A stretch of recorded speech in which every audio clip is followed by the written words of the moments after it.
Political leaders talk about history a lot.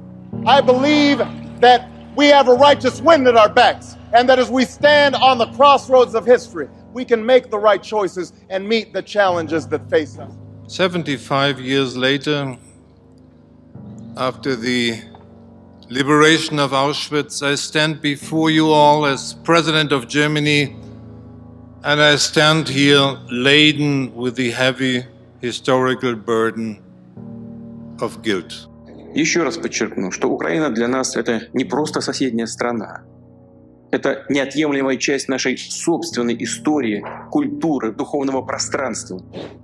Malala Day is not my day. Today is the day of every woman, every boy, and every girl who have raised their voice for their rights. But no amount of money can reverse the harms that First Nations children have experienced or return the years of lost love, really, family, that was suffered through the separation from families, communities, and culture. It's hard to think of any political issue today that isn't cast in terms of a long, historic struggle. But why?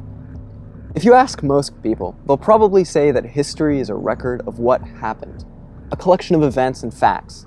But if history is just a record of facts, why is it so political? To put the same question differently, why does history matter so much for the present? One answer is that history is a basis of our identity and self-perception. Whether we realize it or not, people are always going to identify as part of a long-term community, big or small. And this provides a feeling of belonging and shared experience. We all want to feel like we have roots somewhere. And without historical stories of the past or family recollections, we remain socially and culturally adrift. This also applies to political communities. Whether a political party, a nationality, or a civic movement, history defines what it means to be part of that community. So history fuels identity. And because questions of identity are so politically charged, just think of debates surrounding race, gender, sexuality, and religion, history is political as well. Consider the example of immigrants. They are often perceived as alien because they are considered as being outside of a shared national or cultural story. This is a massive political issue, but it is also a historical one, as the status of an immigrant group depends on whether they are considered separate from the dominant national history. A second answer to why history is so political is that historical narratives give legitimacy and power. Okay, so what does that mean? Well, think about it like this. It matters what society chooses to remember. It matters what stories people embrace and which ones they reject. One group can be favored over another for historical reasons. For example, it was believed for a long time in Canada that Europeans brought civilization and order. This gave settler efforts legitimacy, and from the settler perspective, it justified the oppression of First Nations. But historical legitimacy is a tricky thing. It can come and go over time. For example, in Germany, the Holocaust is commemorated to express national remorse and shame, but also to remove any legitimacy from the racist, nationalist vision of Germany that was endorsed by the Nazis. In that country, after a long and difficult process, society acknowledged its past and also shifted to, that is not who we are. In this, and all history, we must always take notice of who is presented as the hero, who is the villain, and who is the victim. These historical narratives are always changing, and they shape our present by laying out what is wrong, what is right, and what still must be learned. To wrap up our initial question, history matters because it fuels identity and confers narrative power and legitimacy. But how is history actually used for politics? Well, often a person or group promotes specific interpretations of history over others, or actively suppresses uncomfortable historical facts and events. Both government and ordinary people play a role in this process of choice and interpretation. It happens constantly. This process is called memory politics.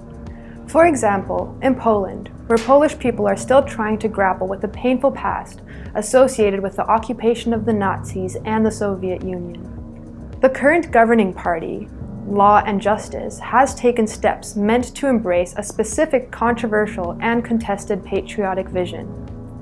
The country's leader have used Poland's memory of suffering and hardship to build their nationalist agenda and pursue political interests. This phenomenon is not unique to Poland, however, it happens all over Europe. In France, for instance, in the 1990s, the highest political authorities began for the first time to accept the responsibility for collaborating with the Nazis. Ces heures noires souillent à jamais notre histoire. The history of France continues to be portrayed as human progress and historical guardness, leaving out also questions of colonialism that are slowly being addressed in UK, Portugal, and Spain. Former US President Donald Trump is another example of memory politics in action. By claiming "Make America Great Again," he is implying that the country has failed and that it was greater in its past. This message creates a debatable expectation that returning to the past state would make things better.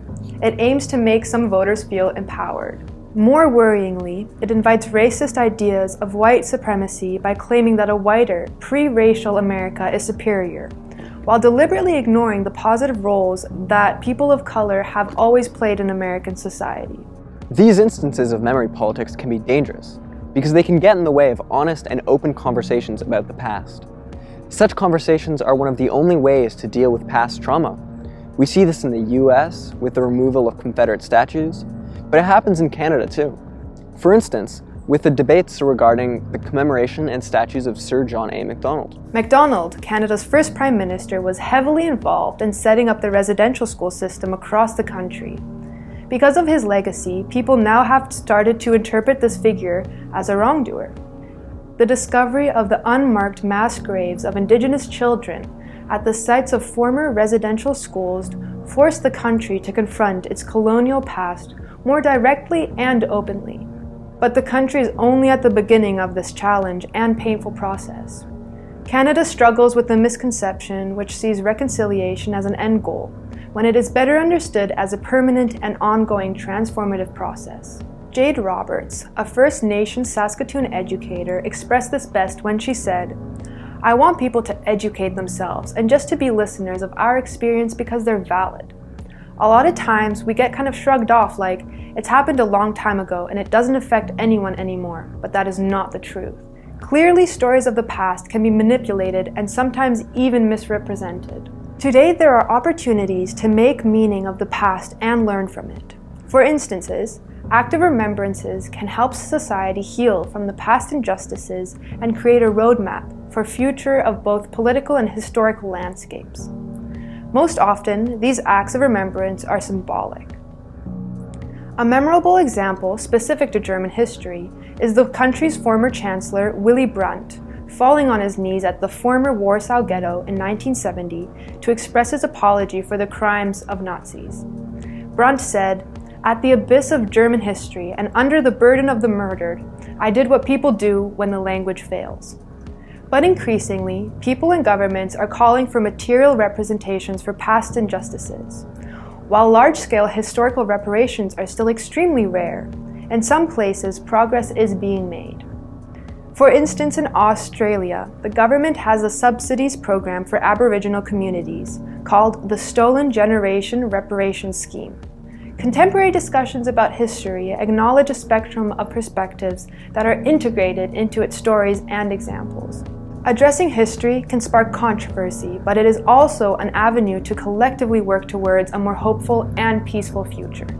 We invite you to join the conversation on global topics such as commemorating past injustices, immigration, and historical memory, democracy, right-wing populism and nationalism, as well as why European history matters in the Canadian context.